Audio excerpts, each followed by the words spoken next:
Imagine being completely alone on a barren island 60 miles off the California coast.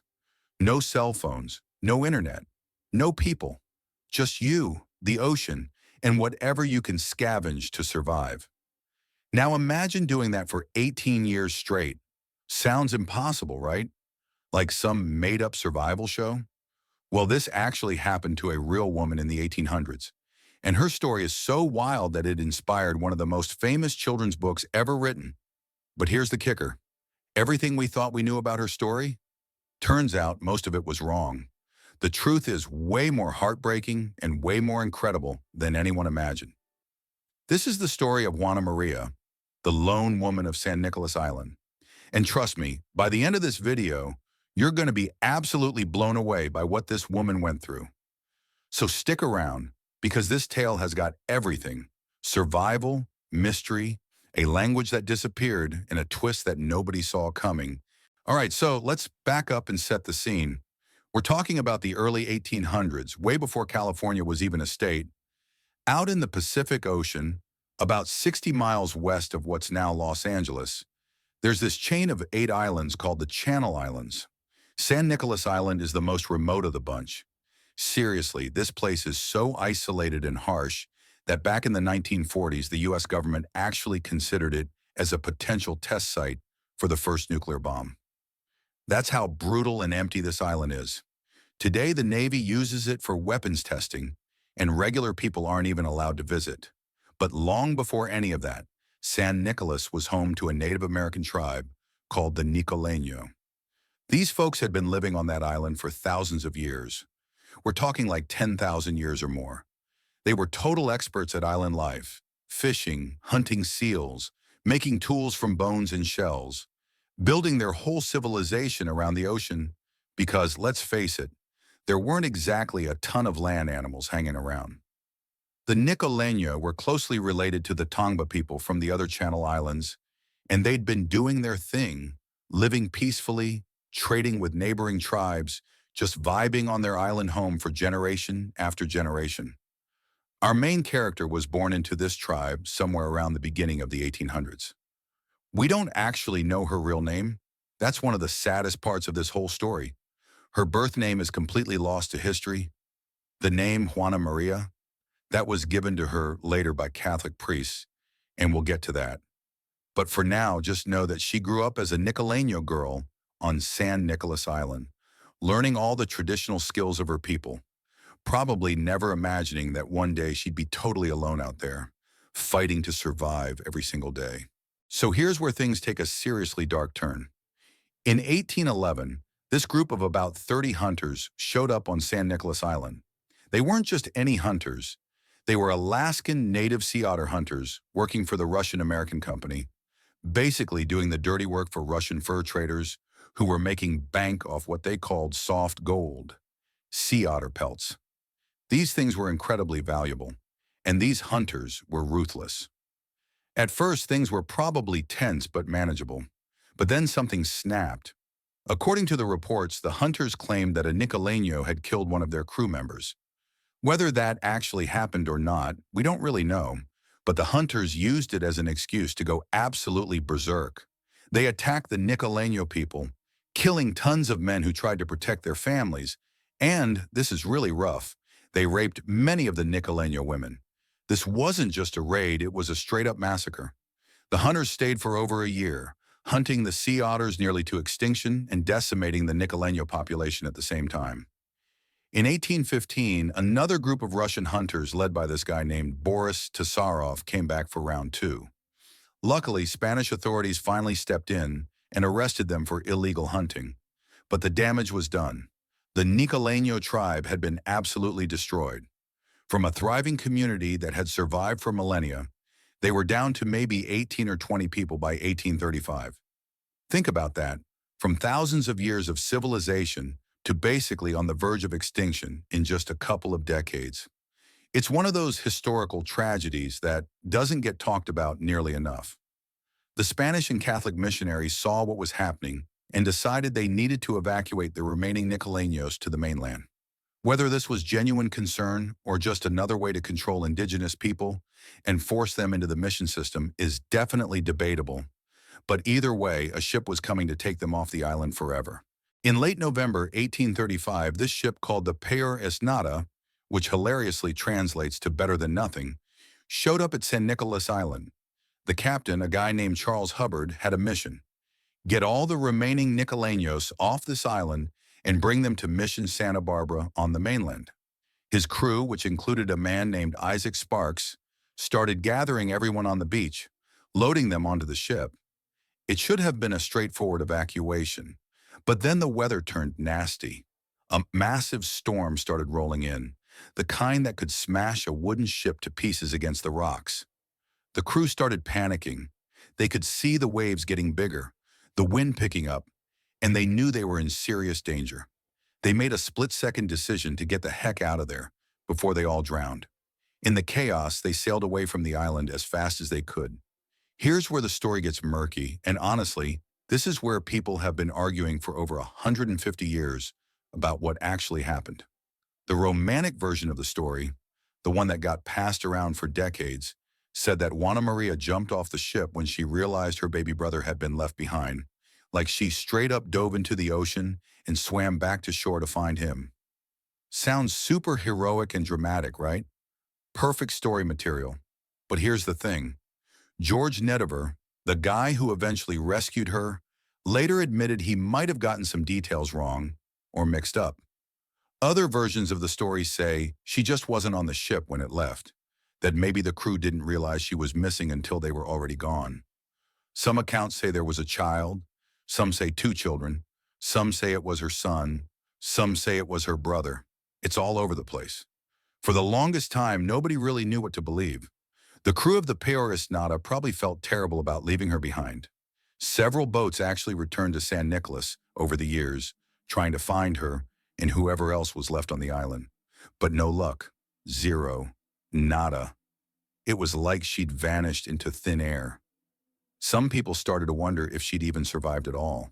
Now hold on to your hats, because this is where the story gets absolutely wild. For over a century, historians believe Juana Maria was abandoned by accident and lived completely alone on that island for 18 years. But in 2016, researchers started digging through old documents, going through Native American testimonies that had been recorded way back when, and they found something huge that completely flipped the script. Turns out, Juana Maria wasn't left behind by accident at all. She chose to stay. New evidence, specifically testimonies from Native Californians who actually spoke to her after she was rescued, reveals that she voluntarily remained on San Nicolas Island because her son refused to get on that ship. Yep, her son. Not her baby brother, not some random kid, but her own son. And when he wouldn't board the Peor es Nada, she made the decision that any parent would make. She stayed with him. So for years, it wasn't just Juana Maria alone on that island. She and her son lived together, hunting, fishing, building shelters, surviving side by side. They probably had a pretty decent routine worked out, watching out for each other, teaching each other skills, making the best of an impossible situation. Just a mother and her son against the world. And then the unthinkable happened. According to the native testimonies, when her son was older, possibly a teenager or even a young adult, he went out fishing in his canoe like he'd probably done 1,000 times before. But this time, something went horribly wrong. A massive sea creature, either a shark or a killer whale, attacked him. The boat flipped over, and Juana Maria could only watch as her son was killed right in front of her eyes. Can you even imagine? You've survived years on a deserted island with your kid. You've made it work, and then in one terrible moment, it's all ripped away. She went from having a companion, having a reason to stay, to being truly, completely alone. That's when her real isolation began. That's when the story everyone thought they knew actually started. So now we're talking about a woman who's not only grieving the loss of her son, but also figuring out how to survive totally solo on one of the harshest islands off the California coast. And let me tell you, Juana Maria was an absolute master of survival. The skills she developed, the things she created, it's honestly mind-blowing. First off, shelter. She built multiple structures on the island, but her main home was this incredible hut made partially from whale bones. Yeah, you heard that right. Whale bones. She found whale carcasses that had washed up on shore, took the massive ribs and vertebrae, and used them as the framework for her house. Then she covered it with brush, seaweed, and whatever else she could scavenge. The whole thing was about 6 feet across and 5 feet high, with a small entrance on one side. Cozy? Probably not. Functional? Absolutely. Archaeologists actually found this whalebone hut in 1939, and it matched the descriptions perfectly. She also had a cave nearby that she used sometimes for extra shelter. Food was obviously a huge deal. Juana Maria ate a ton of seal blubber, which was probably as gross as it sounds, but gave her the fat and calories she needed to survive. She'd hunt seals at night, kill them, then hang the meat from tall poles around her shelters or from ropes stretched between poles to dry it out. She also caught fish using hooks she made from abalone shells and fishing lines crafted from seal sinew. She gathered shellfish from the rocks. The island had tons of abalone and other shellfish, and she'd collect roots, plants, and bird eggs to mix things up. She even knew how to catch seabirds. The woman was basically a one-person survival school. And her tools? Forget about it. She had basically one broken piece of a knife blade that washed up on shore, and with that one tool, she created everything else she needed. She made needles from fish bones, sewing materials from sinew, baskets from grasses, water containers from whatever she could find. She found old nails and boards that had washed ashore and carefully bent and sharpened them into fishing hooks. She even made a tiny knife, like an inch long, from a piece of iron hoop that she set into a wooden handle. Newspapers at the time were blown away by her craftsmanship, calling it certainly curious. But here's maybe the coolest part, her outfit. When she was found, Juana Maria was wearing this dress made entirely of green cormorant feathers sewn together with seal sinew. Can you picture that? A full-on feather dress. It probably took her forever to make, plucking feathers from the birds she caught, carefully stitching them together. It was weatherproof, warm, and honestly probably looked pretty awesome in a totally unique, post-apocalyptic way. She kept track of time with a notched stick, marking off days or maybe years. We're not totally sure. She sang songs to herself, probably the traditional songs of her people, keeping that culture alive even when there was no one around to hear it. And she survived like this, day after day, week after week, year after year, for almost 2 decades. Think about the mental strength it takes. Most of us lose our minds after a few hours without Wi-Fi. Flash forward to 1853. At this point, Juana Maria had been on the island for 18 years.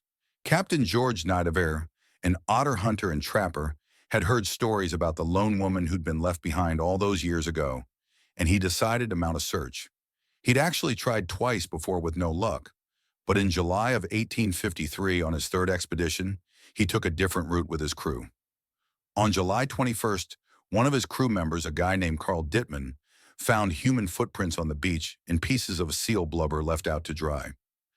They were onto something.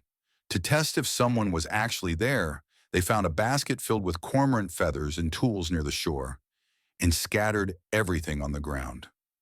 Then they came back a few hours later, and boom, the basket was carefully repacked.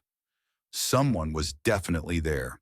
When they finally found Juana Maria, she was standing near 3 whalebone huts surrounded by a pack of loyal dogs. Captain Nidever described her as medium height but kind of stocky, about 50 years old but still strong and active. She was smiling constantly, like non-stop smiling. Her teeth were worn down to the gums from years of chewing dried seal blubber, and her hair, which had once been black, was now a dull brown and super matted from years without proper care.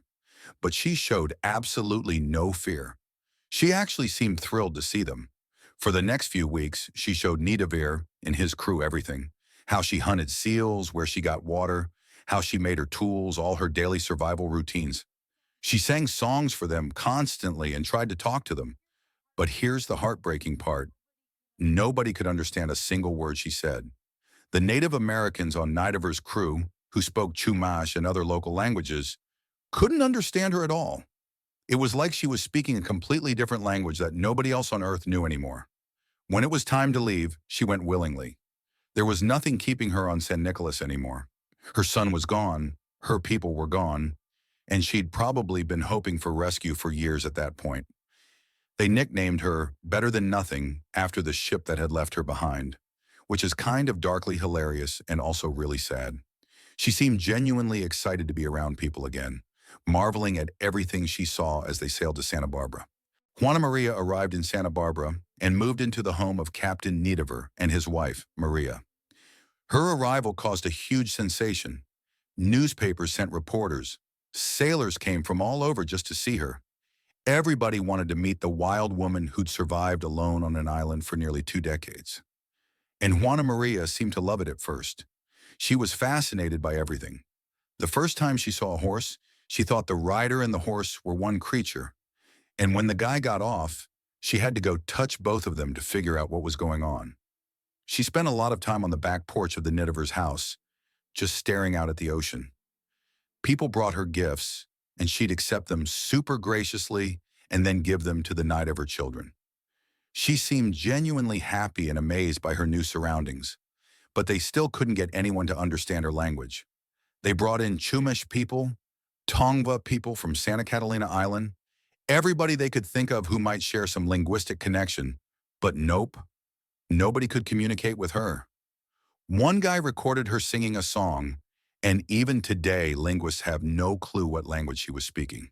Some think it might have been related to the Luiseño or Juaneño languages from Southern California, but nobody knows for sure. And then, just 7 weeks after she arrived, 7 weeks, Juana Maria got sick. People at the time blamed it on her eating too much rich food after years of seal blubber and fish, but historians now think it was probably dysentery or some other illness that her immune system just couldn't handle after being isolated for so long. On October 19, 1853, she died. Before she passed, Catholic priests baptized her and gave her the name Juana Maria, the only name most people would ever know her by. She was buried in the Nidavel family plot at Mission Santa Barbara, where a plaque commemorates her today. The whole thing is just devastating when you think about it. She survived 18 years on a deserted island, watched her son die, built an entire life from nothing, mastered survival skills that would put Bear Grylls to shame, and then finally gets rescued, only to die 7 weeks later before she can even tell anyone what really happened. We'll never know what her real name was. We'll never know what she thought about during all those years alone. We'll never know what songs she sang or what stories she would have told. But her legacy lives on. In 1960, author Scott Odell wrote Island of the Blue Dolphins, a fictionalized version of her story that won the Newbery Medal and became required reading in schools all across America. The main character, Karana, goes through many of the same challenges, and millions of kids have been inspired by this tale of survival and resilience. In 2012, part of San Nicolas Island was even designated as the Juana Maria Wilderness Area in her honor. And thanks to modern researchers like Susan Morris and others who kept digging through old documents and native testimonies, we finally know the real story, that she wasn't some tragic victim who got left behind. She was a mother who made an impossible choice to stay with her son, who survived together with him for years, who kept going even after the worst thing imaginable happened, and who never gave up. That's the real story of Juana Maria, the lone woman of San Nicolas Island. A story of love, loss, survival, and strength that's way more powerful than any fiction could ever be.